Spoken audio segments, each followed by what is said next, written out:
Oh, thank you. Thank you for the note.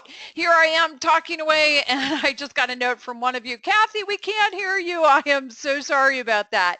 So we are talking about 4 keys to motivate change for follow through, and very, very excited about where we're going.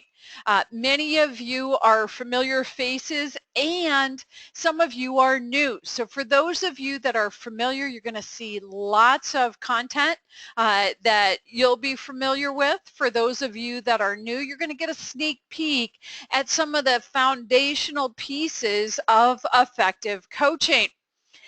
We will make a recording of this program available on our YouTube channel, and everyone that registers is going to get a link to this. So glad to dive into the conversation.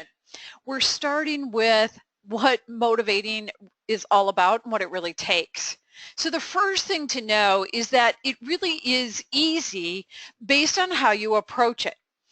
Motivating follow through is easy when you recognize personality in the moment and you adjust effectively to that personality. Then with powerful questioning, coaching questions, and specific focus, your client or whoever you're motivating is going to engage fully, and they are empowered to create their plan for implementing change. So what does that mean for us? In terms of the conversation we're going to have today, we want to know and recognize that when working with clients, recognizing personality differences and selecting how to interact with intention, that's going to make a powerful difference. When working with clients, differentiating what the client is moving toward and how they are motivated makes a powerful difference. When working with clients, your questions, your powerful coaching questions stimulate client awareness, and when you ask them to define their ideal outcome and their action steps, you truly empower their ownership, which in turn motivates the follow through. So that means our agenda for today starts with recognizing different personalities and adjusting to them. We're going to talk about focusing forward and exploring internal motivations. We'll delve into powerful questioning, and ultimately that brings us to empowering for ownership. So recognizing different personalities, and this will be familiar as we mentioned. So we all know people think, feel, and prioritize differently, and our personality influences how we think, feel, and prioritize. What that means in coaching is that respect is learning about and understanding the client. If you want to motivate someone else, whether it's a family member, an employee, etc., it's the same concept. And what does that take? A first thing to be aware of is whether someone is primarily emotion or logic. Now, statistically, we are half and half. Half of us are primarily emotion, half of us are primarily logic. So what does that mean? An emotion person is going to express their feelings. A logic person prefers to talk about tasks. Emotion people share people stories, and logic people focus on planning. Emotion people express compassion, and logic people share results. So think about this. Think about yourself. What is your preference? And how does that play into the way you perceive others?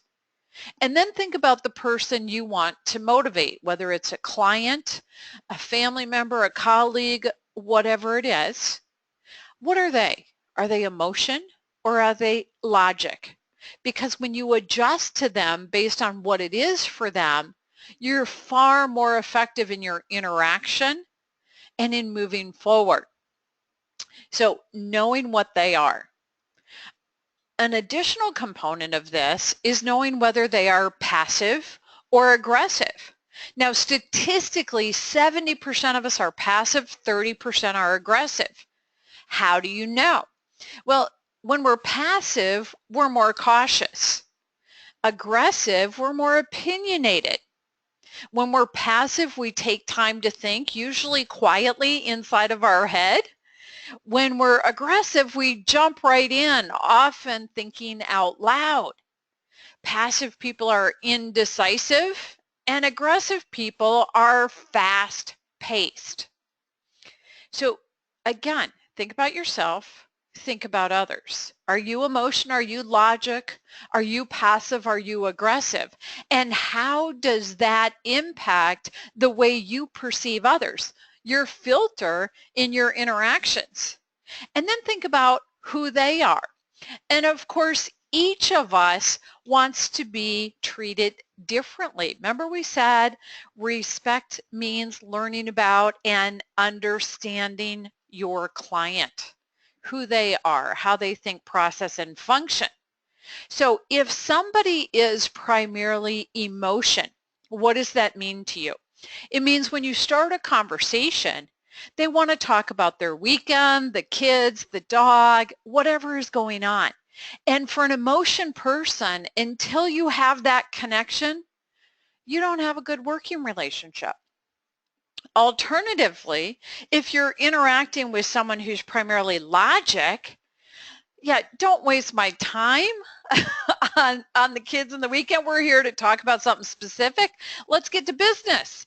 And I want to have that conversation first, and then and only then, if there's time, we can have the other conversation. Now, of course, here's a big challenge. Most of us use both. We use emotion and logic. So then you're in the place of figuring out which one is it right now. And yes, it's possible to get to know someone and what are they most of the time. And you want to be aware what they are right now and adjust appropriately. Think also passive aggressive. If somebody is passive, what does that mean? It means they want you to respect silence, give them time to think about it, give them the space. That's important for them.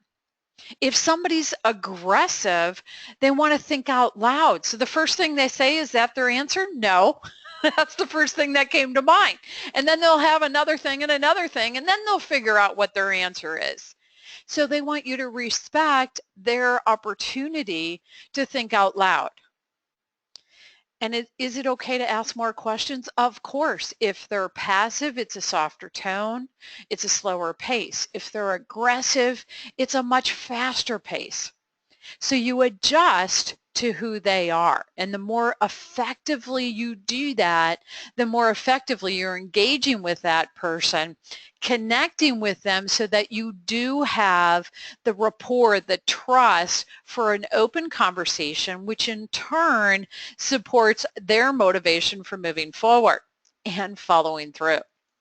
Now, the next component, one of the big things, and those of you who have done coach training are familiar with this, is what the focus is on.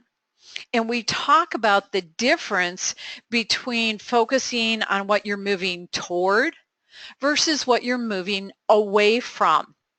So for example, if you're running down the highway and you have a support vehicle, the car behind you is going to draw your attention backwards. You're thinking, oh yeah, they're there if there's a problem or an emergency, they're right behind me.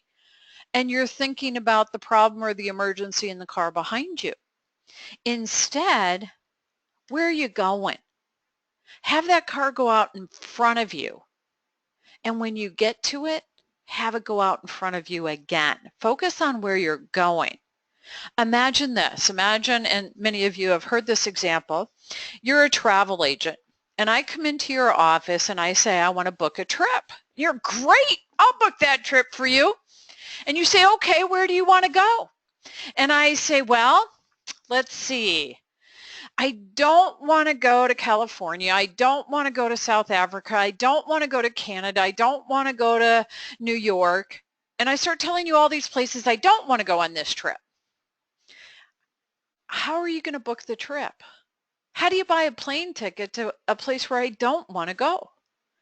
And yet at the same time, it's so funny how often when you talk with people, are they defining what they don't want? And if they're defining what they don't want, how do they know where they're going? And how are you going to motivate follow through if we're not even sure where they're going? So it is absolutely essential in coaching and in motivating follow through that we are very specific in terms of what they do want and where they are going. It is also very important to explore motivation. And the reason for that is internal motivation is going to get a long-term result. External motivation is going to be a short-term result. What that means to you is that if someone is doing something for someone else or to avoid a consequence, they're externally motivated and they are less likely to follow through. You're only going to get short-term follow through if you get any. Alternatively, if somebody is internally motivated, then you're going to get the long-term follow through. They're going to own what it is they want, recognize what it means to them and does for them, and they're more likely to take action and follow through. So internal motivation is very personal. When you're having a conversation with someone about follow through, ask them what it does for them.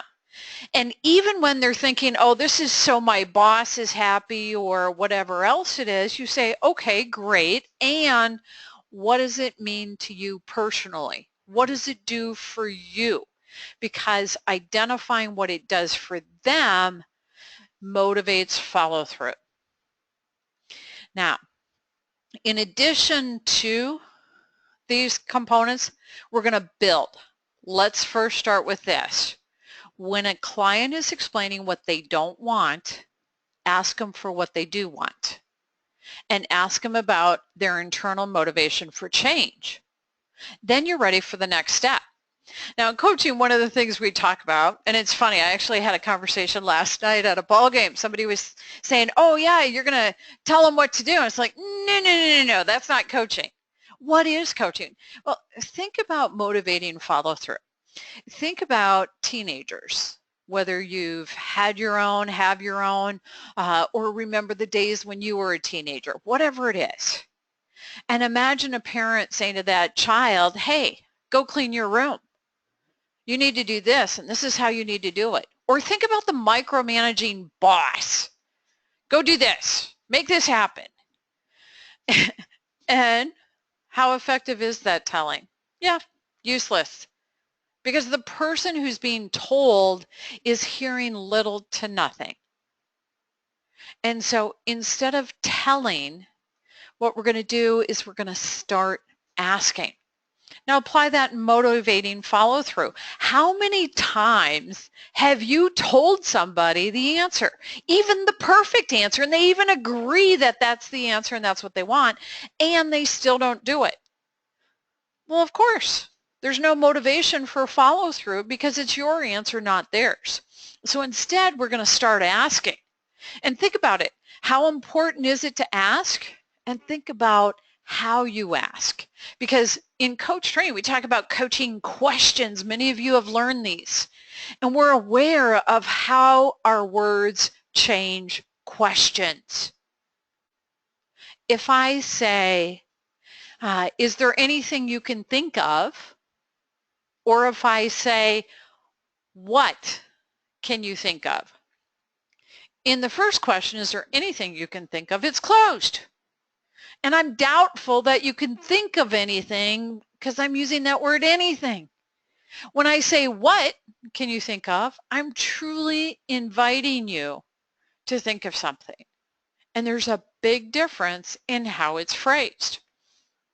So when you're asking questions, a few of the tips that we discuss and are most significant, so great reminder for all you graduates, questions are forward focused, where they're going, what they do want it to be.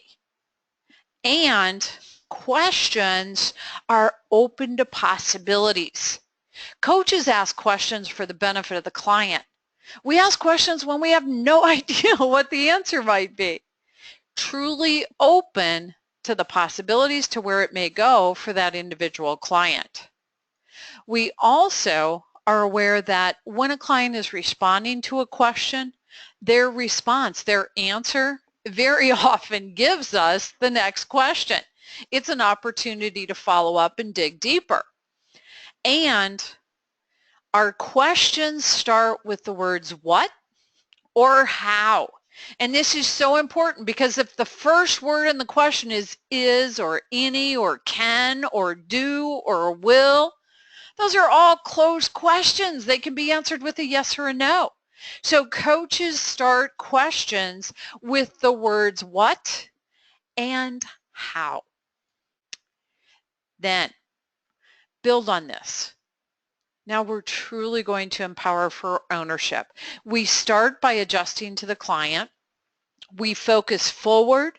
We identify that internal motivation, and we ask powerful questions.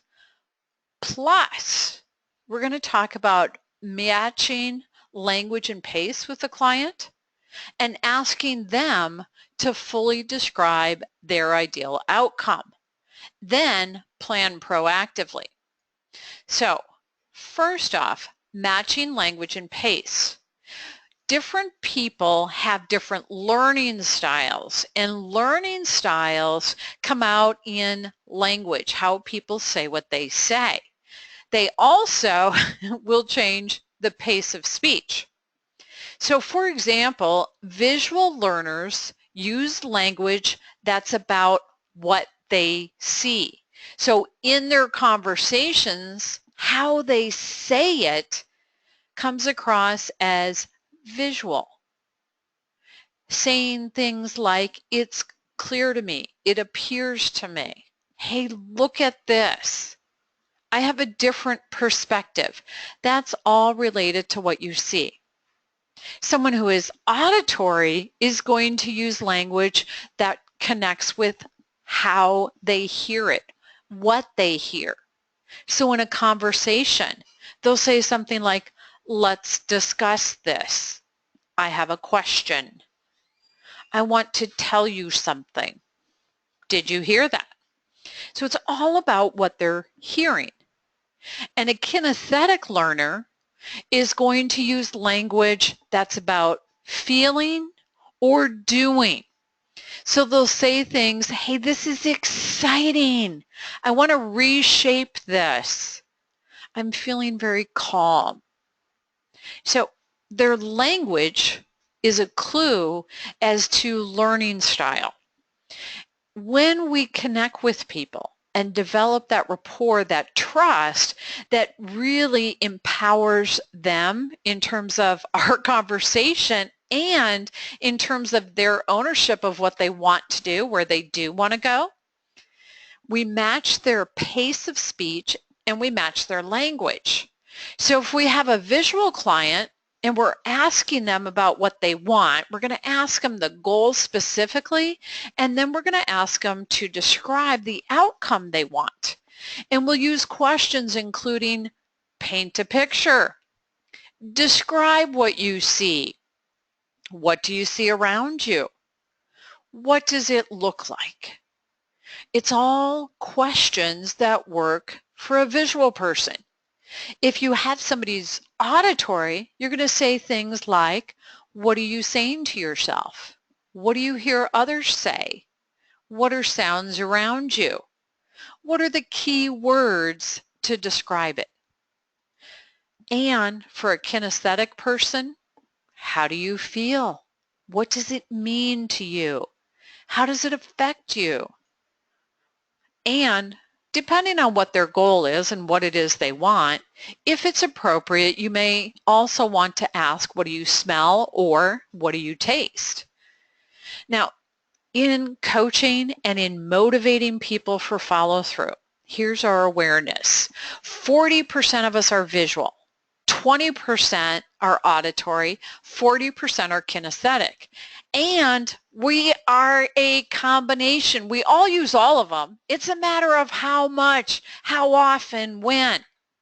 So when coaching and when you are motivating for follow-through, what you do is first off define what they're moving toward, that forward focus, and how they're internally motivated. Have them be specific with what they want.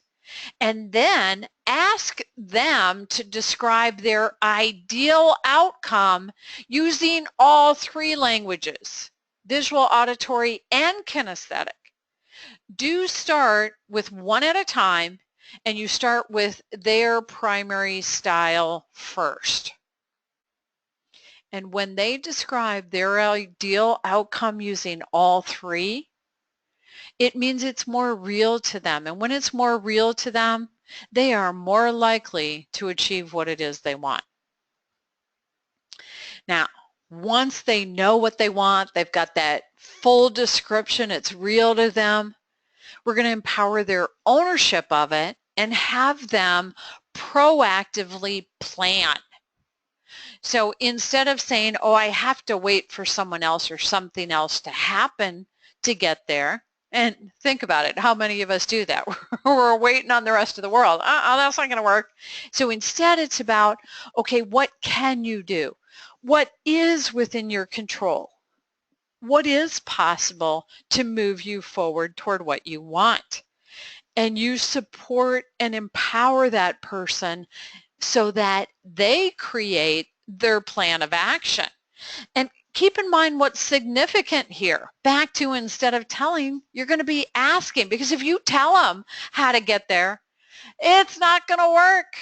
When you ask them how they are going to get there, they own it, and that's where you're going to get the follow-through. So pull all of this together. What does it mean? It means coaching is adjusting to the client and asking questions to empower the client to create their own plan for follow-through. Because when it is their plan, when they own it, they follow through. That is how you motivate the follow-through.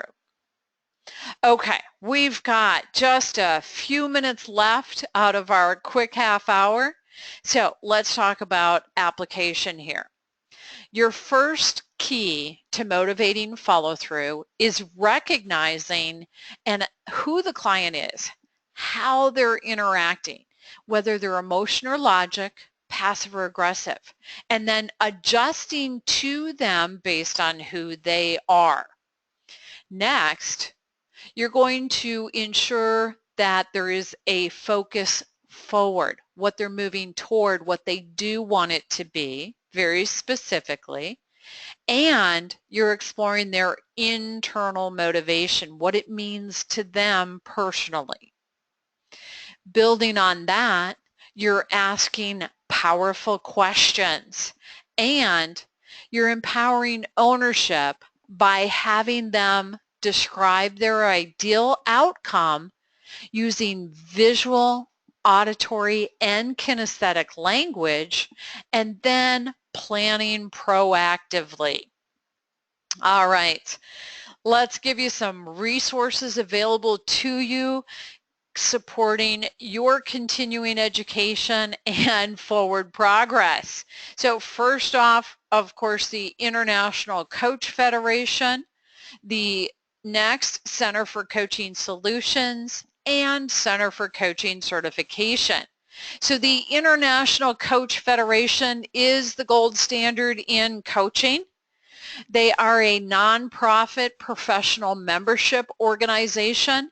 If you're putting yourself out there as a coach, a minimum standard as a professional coach is membership in the International Coach Federation. That's where we're going in the coaching space. Makes a lot of sense.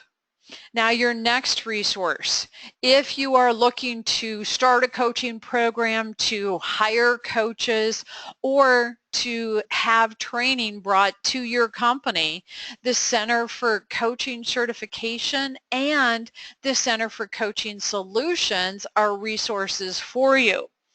On an individual level, if you're looking for that coach training, do check out the Center for Coaching Certification. to give you a heads up, if you want to become a member of the International Coach Federation, you start with the Certified Professional Coach training, and then you continue with the Certified Master Coach training. That will complete the 60 hours they require for membership. And for those of you continuing on beyond that and pursuing credentialing, we have a fabulous mentor coach program available to you as well. In addition to these resources, there's lots more readily available. So there's a blog site, books that are published, and we do one every year. We do free webinars like this. We want to be available to all of our graduates, to people exploring coach training. If you want a quick call or check-in, feel free. And then, of course, outsourcing of services. So what does that mean? The blog that we have, whoops, got ahead of myself there, didn't I? The blog is the coaching blog .centerforcoachingcertification.com, and you can also link to it from the website.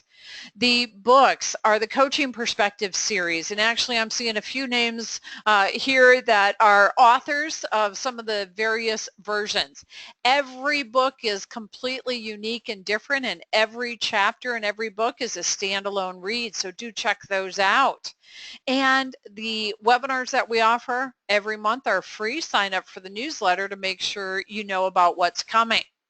In terms of a quick check-in, you can call or email, and we're happy to be a resource for that. If you want to outsource, we do consult with organizations who want to start and run a coaching program. We also provide training, either within an organization or on an individual basis. And then, of course, coaching services. So I mentioned early on that I was going to give you access to 30 minutes to ask additional questions. So I want to make that available to you, that free consultation. To access that, what happens is you say, okay, I want to take advantage of that free consultation. You send me an email. I'll send you a link to my calendar, and you can schedule the time. Also for you, choose the resources you're going to use, plan your process, implement your strategy, and achieve your results. So thank you, everyone. Thank you for your participation today. Very excited to have you all here. Appreciate all of you being here and your input. So glad to have you here. Those of you that do have to jump, yes, we've used our 30 minutes. Those of you who want to hang around and ask additional questions, I'm happy to answer a few more questions and do that with you. Here's a great one. Do you ever have to coach yourself to get motivated again? So I love that question. A couple of things. First off, most coaches have coaches, and it makes a lot of sense. If we're out there saying, hey, here's this professional service that's really powerful and effective, and it does great things, etc., and they say, well, do you have one? And if our answer is no, I mean, think about it. What just happened to our credibility? Oh, well, if you don't have one, why do I want one? So in terms of having a coach, I know sometimes people are looking at, okay, what are my options for that? Through the Center for Coaching Certification group on LinkedIn, I know a lot of people connect with each other there, and they do a trade, whether they're coaching each other and sometimes coaching family members in exchange. So you can do that as an option. The International Coach Federation offers that for members as well, where there's a peer coaching program. You register and pay a fee to do that, and then they match you. They find a coach for you, and then they place you coaching someone else. So those are options. And of course, we're happy to help you find a coach as well. So great question in terms of having a coach. I'm going to build on that. The resources, the techniques that we learn in the coach training, do I use those? Of course I do. What does that mean? You know, that awareness of how I'm saying things to myself, of feeding my story to myself the way I want it to be, focusing on that positive, proactive, yes, that becomes a new habit. And we want to apply that and use that on an ongoing basis. So excellent. Let's see, what's a good step if someone wants to add business coaching to their business? So help me understand the question, because one possibility is you own a business and you want to coach, and then it's a matter of finding the right coach for you, very much like I was just giving the tips. Alternatively, it may be that you're in business and coaching is a natural add-on service. We see that a lot. Consultants, different service providers, etc., where they say, hey, coaching is going to be a natural fit with the work I'm doing already. And so then it's a matter of getting the coach training and making that service available as an additional service through your business. Do take advantage of that free 30 minutes, and we can explore that in more depth and detail for you. So excellent. And adding that as an add-on service. So it starts with your coach training, and then it's about your business strategy. Happy to have a one-on-one conversation, explore it further. Getting lots of thank yous in here. Thank you. I'm glad it was a good weekend.